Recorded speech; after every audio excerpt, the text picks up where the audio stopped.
কিনতে পারো নাই? আসলে কবির ভাই দুর্দান্ত খেলে, তো ওনার উপরে সব ম্যানেজারের খুব নজর ছিল। তো আমি বিট করেছিলাম, বাট আনফরচুনেটলি হয়নি, এবং আমি বুঝতে পেরেছি যে হবে না, কারণ সাজ্জাদ ভাই ওনাকে ছাড়তেছে না। তো ছেড়ে দিতে হলো আমাকে এই।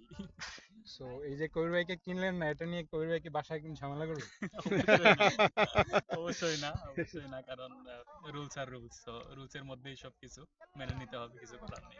আচ্ছা, এটা ফান পার্ট ছিল।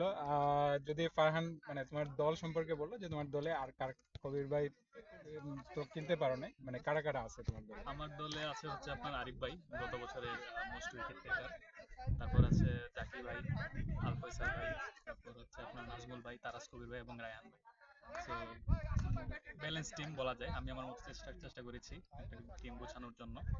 আহ, কিছু প্রত্যাশিত প্লেয়ার ছিল যাদেরকে বাজেটের জন্য কিনতে পারিনি, বাট আলহামদুলিল্লাহ ব্যালেন্সড বলা যায়। তো আমরা বোলিংটাতে ভালোই আছি, ব্যাটিংটাতে একটু ফোকাস করবো, তো ইনশাল্লাহ আই হোপ সো ভালো করবো। আমি আশা করি যে ভালো হবে। মোটামুটি মানে ইয়াং একটা টিম কিনছে এবং সবাই